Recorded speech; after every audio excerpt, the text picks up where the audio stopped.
Good morning friends, welcome to the prelims booster session. आज का पहला टॉपिक है SAARC and currency swap arrangement. ये टॉपिक आपके इंटरनेशनल रिलेशंस और इकोनॉमी दोनों के लिए इंपॉर्टेंट है। आरबीआई ने डिसाइड किया है कि वो एक रिवाइज्ड फ्रेमवर्क लाएंगे करेंसी स्वैप अरेंजमेंट के ऊपर, जो सार्क कंट्रीज़ के साथ किया जाता है। 2024 से लेकर 27 के लिए वैलिड होगा। तो पहले तो देखते हैं सार्क क्या है। सार्क चार्टर के थ्रू ढाका में इसको 1985 में बनाया गया था। तो अफ़गानिस्तान, बांग्लादेश, भूटान, इंडिया, मालदीव्स, नेपाल, पाकिस्तान और श्रीलंका इसके मेंबर कंट्रीज़ हैं। कुछ ऑब्जर्वर कंट्रीज़ भी हैं, जिसमें ऑस्ट्रेलिया, यूरोपियन यूनियन, यूएस भी आ जाता है। ठीक है, चाइना भी है। तो सार्क का स्ट्रक्चर कैसा है? हेड्स ऑफ स्टेट या गवर्नमेंट ऑफ मेंबर स्टेट्स जो है वो इसकी हाईएस्ट डिसीजन मेकिंग अथॉरिटी होती है। 2 साल में एक बार ये मिलते हैं और अल्फ़ाबेटिकल ऑर्डर से मेंबर स्टेट जो है वो इसकी चेयरपर्सनशिप लेती है। तो काउंसिल ऑफ मिनिस्टर जो होते हैं, जिसमें कि फॉरेन मिनिस्टर्स मिलते हैं, वो इसकी सेकंड हाईएस्ट बॉडी है। और ये समिट जब भी होने वाली होती है उससे पहले भी मिलते हैं और बिटवीन टू समिट्स भी मिलते रहते हैं। इनफॉर्मली भी ये मिलते रहते हैं जब भी यूनाइटेड नेशंस जनरल असेंबली के सेशंस होते हैं न्यूयॉर्क में। सार्क का सेक्रेटरीट जो है वो काठमांडू में लोकेटेड है। 1987 में बनाया गया था। जो भी डिसीजन मेकिंग होती है वो सब यूनानिमिटी के ही बेसिस पर होती है। तो करेंसी स्वैप अरेंजमेंट या करेंसी स्वैप स्वैप एग्रीमेंट होता क्या है? एक ऐसा फाइनेंशियल कॉन्ट्रैक्ट होता है दो पार्टीज़ के बीच में, जिसमें वो प्रिंसिपल और interest payments different different currencies में करते हैं। तो इसमें होगा क्या कि आपका मोटिव है कि आप मोर फेवरेबल लोन टर्म्स जो है वो एक करेंसी के कंटेक्स्ट में आप ले सको। तो इसमें होता क्या है कि दो पार्टी समझ लो इक्विवेलेंट अमाउंट की करेंसीज एक्सचेंज कर लेती हैं। जैसे एक एक पर्सन ने सामने वाले से डॉलर ले लिए 100 मिलियन डॉलर्स, और पार्टी बी जो है उसने जो है उसको रुपीज़ की ज़रूरत थी, तो उसने 100 मिलियन डॉलर के हिसाब से जितने रुपये बनने थे उस टाइम पर ले लिए। ठीक है, तो एक दूसरे से जो है 100 मिलियन के आसपास का जो है ये ट्रांजैक्शन हुआ है, दोनों एक दूसरे से एक्सचेंज कर लिया है। ठीक है, रिस्पेक्टिव जो है एक्सचेंज रेट पर। और फिर होता क्या है कि दोनों ने एक दूसरे से बोरो किया है, तो वो एक दूसरे को इंटरेस्ट पेमेंट करते रहते हैं बोरोड अमाउंट्स पर, रेगुलर इंटरवल्स पर। और जब वो स्वैप एग्रीमेंट एंड हो जाता है तो जितनी अमाउंट उन्होंने ली थी एक दूसरे से, प्रिंसिपल अमाउंट, वो एक दूसरे को वापस कर देते हैं। तो मतलब जो इंटरेस्ट पेमेंट होती है एक दूसरे को, जो उन्होंने पे की होती है फॉरेन करेंसी में, वो ही उनका जो है वो इनकम बन जाती है, या वो उनकी समझ लो वो भी, क्योंकि सेम ही अमाउंट होती है ऑलमोस्ट, कोई लॉस नहीं हुआ इसमें। ठीक है, तो वो बहुत ही कम, एक तरह से आप कह सकते हो कि रिस्क पे और बहुत ही कम जो है इंटरेस्ट पे फॉरेन करेंसी एक्सचेंज करने का ये अरेंजमेंट होता है। तो इससे जो है एक तो आपकी करेंसी फ्लक्चुएशन से बच जाते हो, क्योंकि आपने जितना पहले दिया था उतना ही वापस देना है बाद में, प्रिंस से पहले ही आपने एग्रीमेंट कर लिया है। ठीक है, एक्सेस टू कैपिटल मिल जाती है। फॉरेन कैपिटल अगर लेनी हो फॉरेन करेंसीज़ को तो फेवरेबल रेट्स पर मिल जाती है। तो इससे कॉस्ट सेविंग भी हो जाती है बेटर लोन टर्म्स पे। तो इंडिया के जो करेंसी स्वैप एग्रीमेंट्स हैं वो लगभग 23 कंट्रीज़ के साथ हैं, जिसमें कि इंपोर्टर या एक्सपोर्टर बोथ कंट्रीज़ के वो कोट करके रिसीव करते हैं पैसा अपनी अपनी करेंसीज़ में। कोई भी थर्ड कंट्री की करेंसी इसमें इन्वॉल्व होने की ज़रूरत नहीं होती। तो इंडिया ज़्यादातर उन कंट्रीज़ को परसुएड करता है करेंसी स्वैप अरेंजमेंट करने के लिए जिनके साथ हमारा ट्रेड डेफिसिट है। तो ड्यूज़ जो है वो रुपीज़ में पेबल होते हैं, तो हमारी फॉरेन एक्सचेंज जो है वो आराम से सेटल हो जाता है। तो करेंसी स्वैप अरेंजमेंट जो है उसको आरबीआई जो है एक रिवाइज्ड करेंसी स्वैप अरेंजमेंट चाह रहा है सार्क कंट्रीज़ के साथ, जिसमें कि आरबीआई और सार्क कंट्रीज़ के सेंट्रल बैंक्स जो हैं वो short term exchange liquidity needs को आपस में ऐसे करेंसी स्वैप अरेंजमेंट से पूरा कर सकेंगे। तो ये वैलिड होगा 2024 से लेकर 27 के बीच में। तो कहा जा रहा है 250 बिलियन रुपीज़ जो है वो इंडियन आरबीआई जो है वो प्रोवाइड करने को तैयार है। नेक्स्ट हम टॉपिक देखते हैं joint sitting of parliament. Topic politically important है। प्रेसिडेंट द्रौपदी मुर्मू जो है उन्होंने जॉइंट सेशन ऑफ पार्लियामेंट को एड्रेस किया है और कई तरह के टॉपिक्स पर बात की है। तो जॉइंट एड्रेस ऑफ पार्लियामेंट जो है आर्टिकल 87 के अंडर कवर होता है। पहला एड्रेस तब होता है जब भी न्यू लेजिस्लेचर जो है इलेक्ट होता है जनरल इलेक्शन के बाद, और एक हर साल जब भी पहला सेशन होता है पार्लियामेंट का तो भी प्रेसिडेंट जो है वो उसको एड्रेस करते हैं। तो गवर्नमेंट की जो पॉलिसी प्रायोरिटीज़ हैं या प्लान्स हैं अपकमिंग ईयर के लिए वो सब हाईलाइट किए जाते हैं। और ये एक तरह से ब्रॉड फ्रेमवर्क भी देता है गवर्नमेंट के एजेंडा और डायरेक्शन के बारे में। प्रेसिडेंट का पास राइट है ये कि वो किसी एक या दोनों हाउसेस को टुगेदर जो है वो एड्रेस कर सकते हैं। ठीक है। तो अगर हम देखें क्या बोला प्रेसिडेंट ने, तो उन्होंने तो बोला कि जो नेक्स्ट मंथ यूनियन बजट आने वाला है उसमें बहुत हिस्टोरिक स्टेप्स लिए जाएंगे। प्रेसिडेंट ने अनाउंस किया कि गवर्नमेंट की जो है रिफॉर्म्स के ऊपर जो कमिटमेंट है वो नहीं छोड़ी जाएगी। और प्रेसिडेंट ने इमरजेंसी पीरियड को भी जो है रिकॉल किया और कहा कि वो एक डार्केस्ट चैप्टर था इंडिया के कॉन्स्टिट्यूशन के अगेंस्ट। और उन्होंने ये भी बोला है कि कॉन्स्टिट्यूशन जो है वो फुल फोर्स में आ चुका है जम्मू कश्मीर में जब से आर्टिकल 370 एब्रोगेट हुआ है।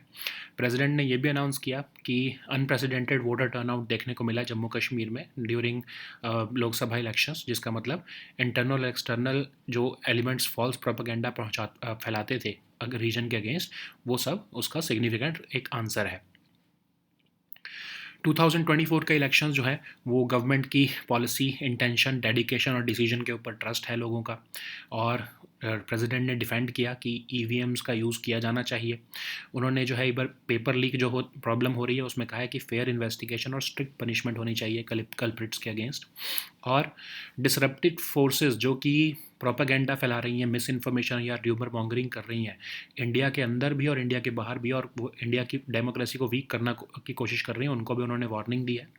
तो प्रेसिडेंट ने पार्लियामेंट्री डिसरप्शंस को भी डिसअप्रूव करते हुए कहा है कि पब्लिक इंटरेस्ट में जो है वो कोऑपरेशन पार्लियामेंट पे होना चाहिए। उन्होंने हाईलाइट की हैं अचीवमेंट्स ऑफ मोदी गवर्नमेंट, ठीक है। तो प्रेसिडेंट ने special mention women, youth, farmers और पुअर के ऊपर रखा है। नेक्स्ट हम टॉपिक देखते हैं Bhuvan panchayat geo portal 4.0। Topic आपके गवर्नेंस के लिए इंपॉर्टेंट है। तो यूनियन मिनिस्टर ऑफ स्टेट जो है साइंस एंड टेक्नोलॉजी के, उन्होंने 2 जियो पोर्टल्स अनाउंस किए हैं, भुवन पंचायत और national database for emergency management. तो भुवन पंचायत जियो पोर्टल एक ऑनलाइन जियो स्पेशल डेटा और सर्विसेज डिसैमिनेशन पोर्टल है जो कि इंटीग्रेशन और utilization of space based information में हेल्प करेगी ताकि गवर्नेंस और रिसर्च इनिशिएटिव्स में उनको कैसे इंटीग्रेट किया जाए। इसको NRSC इसरो ने बनाया है। Visualization, analysis, sharing of web map services जो हैं ये जितने भी प्रोडक्ट्स के वो सब इसमें प्रोवाइड किए जाएंगे। फिर NDEM पोर्टल क्या है? एक comprehensive uniform structured multi scale geospatial database है जो कि सिचुएशनल असेसमेंट करने में, डिसीजन मेकिंग करने में, खासकर डिजास्टर और इमरजेंसी सिचुएशंस में हमें काम आएगा। तो नेशनल लेवल जियो पोर्टल है ये, स्पेस बेस्ड इंफॉर्मेशन देने के लिए, और ये डिजास्टर रिकवरी और डेटा प्रोवाइडर नोड की तरह भी इसको काम करेगा, ठीक है। नेक्स्ट हम टॉपिक देखते हैं motor neuron disease. Topic social issues के लिए इंपॉर्टेंट है। तो एक एनुअल कॉन्फ्रेंस रखी गई है थी अभी recently MND motor neuron disease के बारे में, निमहंस बेंगलुरु में। तो मोटर न्यूरॉन डिसीज़ कौन सी होती हैं? ये group of progressive neurological disorders होते हैं जो कि मोटर न्यूरॉन्स को डिस्ट्रॉय करते हैं। सेल्स जो हमारे स्केलेटल मसल एक्टिविटी को कंट्रोल करते हैं, जैसे कि वॉकिंग, ब्रीदिंग, स्पीकिंग, स्वेलोइंग, इन सब को डिस्ट्रॉय करते हैं जो न्यूरॉन्स को, उनको हम कहते हैं ये MNDs। तो ये हमारे ब्रेन और स्पाइनल कॉर्ड में ये मोटर न्यूरॉन्स पाए जाते हैं। ये जो डिसीज़ होती है ये कभी भी किसी एज में भी आ सकती है। और अर्ली साइंस इसमें क्या होते हैं? वीकनेस फील होती है, स्पीच देने में दिक्कत होती है। एग्जैक्ट कॉज तो नहीं पता, बट कहा जाता है कि ये डिसीज़ इनहेरिटेड होती है। डिसीज़ जो कि MNDs में आती हैं वो है amyotrophic lateral sclerosis, progressive bulbar palsy, primary lateral sclerosis etcetera. Most common type जो है MND की वो ALS ही है, जो कि अपर और लोअर दोनों मोटर न्यूरॉन्स को अफेक्ट करती है। एक बार जब ये डायग्नोज हो जाती है तो उसके बाद सिर्फ 3 से 5 साल तक ही पर्सन जिंदा रह पाता है। कोई क्योर या स्टैंडर्ड ट्रीटमेंट नहीं होता है MNDs के अगेंस्ट। सिम्टोमेटिक या सपोर्टिव ट्रीटमेंट ही जो है वो एक तरह से क्वालिटी ऑफ लाइफ को थोड़ा कंफर्टेबल बनाने के लिए दी जाती है। नेक्स्ट हम टॉपिक देखते हैं जूनो प्रोब। ये टॉपिक आपके साइंस एंड टेक के लिए इंपॉर्टेंट है। तो नासा के जूनो प्रोब की फाइंडिंग्स हमें एक फुल पिक्चर दिखा रही हैं कि कैसे वाइड स्प्रेड लावा लेक्स जो है वो जुपिटर के मून लो पर प्रेजेंट है। तो जूनो प्रोब का ये जूनो का मतलब है जुपिटर नियर पोलर ऑर्बिटर, और ये नासा का स्पेसक्राफ्ट है जो कि डिज़ाइन किया गया है प्लैनेट जुपिटर के अगेंस्ट के आसपास ऑर्बिट करने के लिए। 2011 में इसको सेंड किया गया था। 2016 में ये जो है अराइव किया इसने जुपिटर पे, और ये जुपिटर के ओरिजिन्स और कैसे प्लैनेट चेंज हुआ है, वहाँ का एटमॉस्फेयर कैसे बना है, उसको जो है वो वहाँ पर इन्वेस्टिगेट कर रहा है, ठीक है।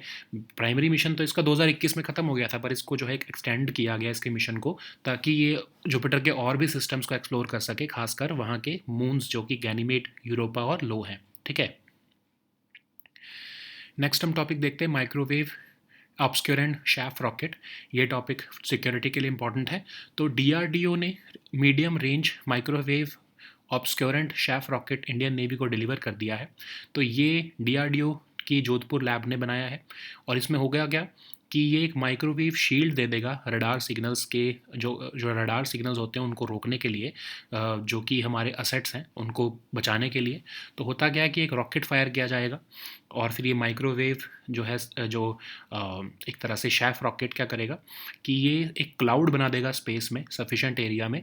तो इससे क्या होगा कि जो हमारे इम्पॉर्टेंट असेट्स हैं जो हमारे मिलिट्री के, उनके आसपास ये माइक्रोवेव शील्ड बना देगा, ताकि जो है जो एनिमी के रेडियो फ्रीक्वेंसी सीकर्स जो हैं वो रडार से हमारे असेट्स को पकड़ ना पाएँ, समझ ना पाएँ कि वो कहाँ पर हैं। ठीक है, तो 3 तरह के हैं बेसिकली ये क्रिटिकल टेक्नोलॉजी वेरिएंट्स बनाए गए हैं: शॉर्ट रेंज, मीडियम रेंज और long range chef rockets. Okay, next हम टॉपिक देखते हैं अभ्यास। ये टॉपिक भी सिक्योरिटी के लिए इंपॉर्टेंट है। तो रिसेंटली डीआरडीओ ने सक्सेसफुली कंप्लीट किए हैं 6 consecutive developmental trials of high speed expendable aerial target Abhyas, Chandipur Orissa में। तो high speed expendable aerial target जो है डीआरडीओ के एडीई बेंगलुरु लैब ने बनाया है, और इसकी प्रोडक्शन हिंदुस्तान एरोनॉटिक्स लिमिटेड और लार्सन एंड ट्यूब्रो कर रहे हैं। तो बेसिकली ये यूएवीज़ हैं जो कि रियलिस्टिक थ्रेट सिनेरियो दिखाते हैं आपको।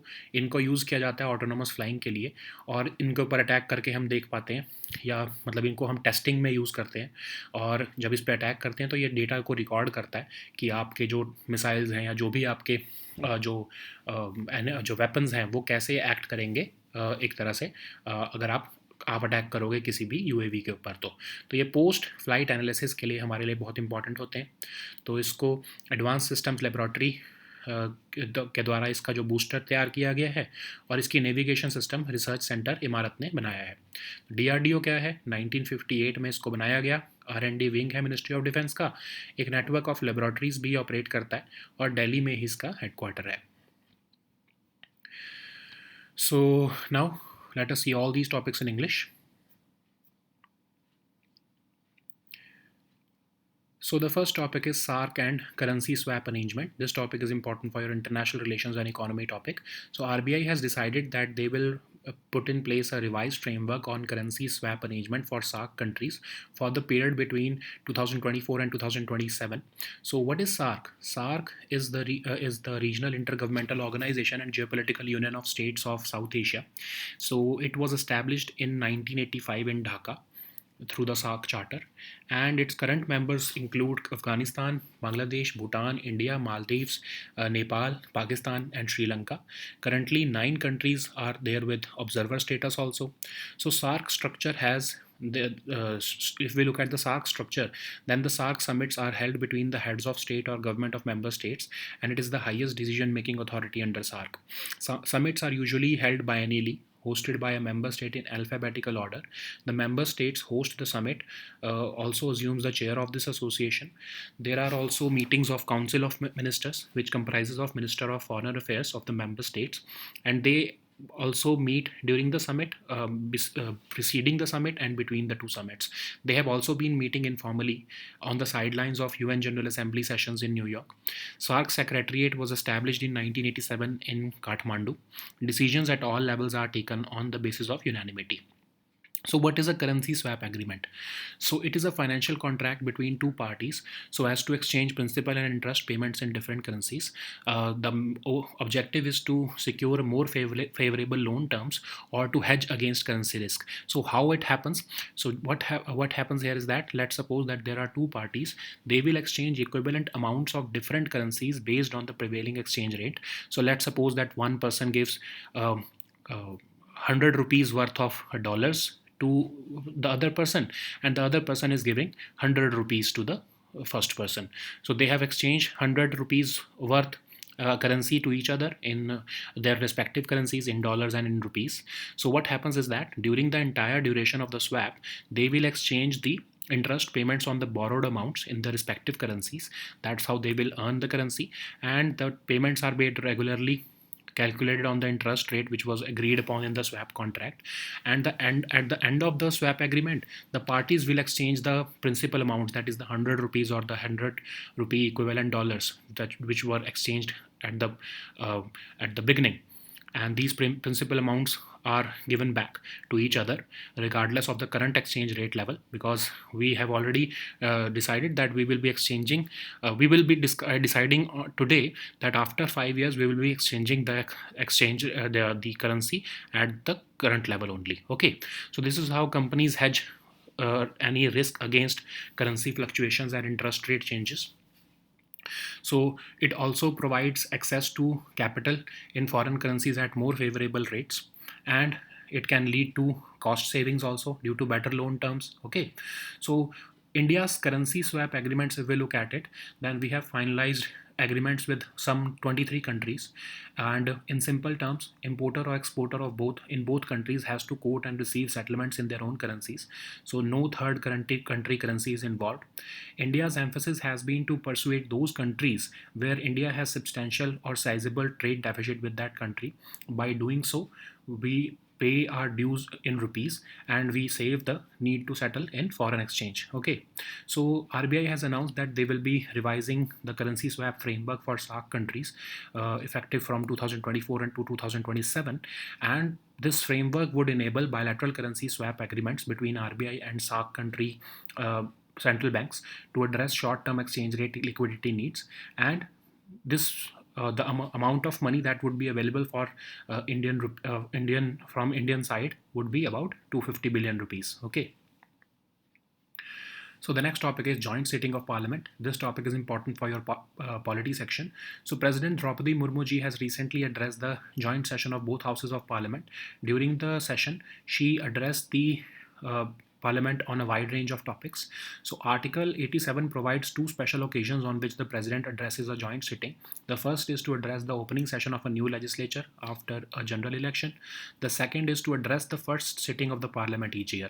So the president's speech essentially highlights the government's policy priorities and the plans for upcoming year, and the address provides a broad framework of the government's agenda and direction. Okay, so the president has a right to address any of or both houses together. So if we look at the highlights, then president announced that union budget next month will introduce many historic steps with respect to economic and social decisions. So she also highlighted that government has a commitment to accelerate the pace of reforms. President also recalled the dark era of emergency which was imposed by the Congress government in June 1975. She also noted about the constitution that she also noted that the constitution has come into full force in Jammu Kashmir following the abrogation of Article 370. She has also highlighted that the voter turnout in Jammu Kashmir during Lok Sabha elections was a significant response to those external and internal elements who were spreading false propaganda about the region. She also underscored that 2024 election was a mandate of trust in the present government's policy, intention, dedication, and decisions. She also defended the use of electronic voting machines, and she also called for a fair investigation and strict punishment for the culprits of paper leaks. She warned against disruptive forces within, outside and India, who aim to weaken democracy through misinformation and rumor mongering. She disapproved of parliamentary disruptions and gave importance of prioritizing public interest through healthy deliberations and far-reaching decisions. She highlighted the achievements of Modi government over the last decade, and she made special mentions for women, youth, farmers, and the poor. Okay. So the next topic is Bhuvan Panchayat Geo Portal. This topic is important for your governance section. So, Union Minister of State for Science and Technology has launched the two geo portals, Bhuvan Panchayat version 4 and National Database for Emergency Management version 5. So, what is Bhuvan Panchayat Geo Portal 4? So, this is an online geospatial data and services dissemination platform to support integration and utilization of space-based information into governance and research initiatives. So, it would enable visualization, analysis, sharing of web map services also for space-based information support and a decentralized planning project. So what is NDEM? This will be a comprehensive uniform geospatial database which will provide country with situational assessment and effective decision making during disasters and emergency situations. So it will be act as a national level geoportal to provide space based information, and it will also act as disaster recovery and data provider node for the integrated room for emergency response of MHA. So the next topic is motor neuron disease. This topic is important for your social issues. So the annual conference on MND was held at Nimhans, Bengaluru. So MNDs are a group of progressive neurological disorders which destroy motor neurons, which are the cells that control skeletal muscle activity like walking, breathing, speaking, and swallowing. Motor neurons are found in the brain and spinal cord, and this MNDs can appear at any age. And early signs include weakness and slurred speech. The exact cause of MND is not known, but the condition is said to be inherited. And there are diseases which are covered under MNDs, which include amyotrophic lateral sclerosis, progressive bulbar palsy, primary lateral sclerosis, progressive muscular atrophy, etc. The most common type of MND is, of course, ALS. It affects both the upper and lower motor neurons. And people with ALS, once diagnosed, they live for 3 to 5 years only. Okay, after with, of course, supportive care. There is no cure or standard treatment for the MNDs, and symptomatic and supportive treatment is provided. Okay. So the next topic is Juno probe. This topic is important for your science and tech section. So new findings from NASA's Juno probe will provide a fuller picture of how widespread the lava lakes are there on Jupiter's moon Io. Juno probe is an acronym for Jupiter Near Polar Orbiter. So it's a NASA spacecraft designed to orbit the planet Jupiter. It was launched in 2011, and it was meant to learn about Jupiter's origins and how the planet has changed. It arrived in 2016, and it has been probing beneath the dense forbidden clouds encircling the planet Jupiter. And its primary mission was wrapped in July 2021, but it was granted an extended mission which is expected to end in 2025. During this extended mission, Juno is exploring even more of the Jupiter systems, including some of its most intriguing moons called the Ganymede, Europa, and Io. Okay. So the next topic is microwave obscurant chaff rocket. This topic is important for your security section. So DRDO has handed over the medium range microwave obscurant chaff rocket to the Indian Navy. So this is developed by DRDO's Defense Laboratory, Jodhpur. It obscures the radar signals and creates a microwave shield around platforms and assets of the Indian defense forces, therefore reducing radar detection.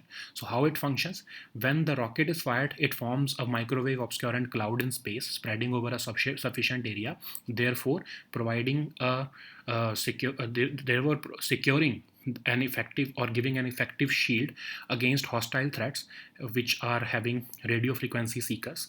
So DRDO has indigenously developed three versions of this variant, or three variants of this technology, called the short range, medium range, and long range chaff rockets. Okay.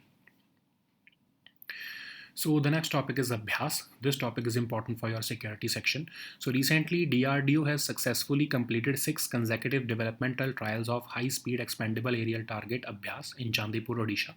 So Abhyas is basically a high-speed expandable aerial target designed by DRDO's Aeronautical Developmental Establishment of Bengaluru, and it has been developed through Hindustan Aeronautics Limited and Larsen and Toubro. Basically, it's a UAV that provides a realistic threat scenario for weapon systems practice, and it is an indigenous system which is designed for autonomous flying, and it has a feature to record data during flight for post-flight analysis. It has been designed by Advanced Systems Laboratory, and the navigation system has been developed by Research Center Imarat. What is DRDO? DRDO was formed in 1958, and it is the R&D wing of Ministry of Defense. It has a network of laboratories, and its headquarters is located in New Delhi. Okay.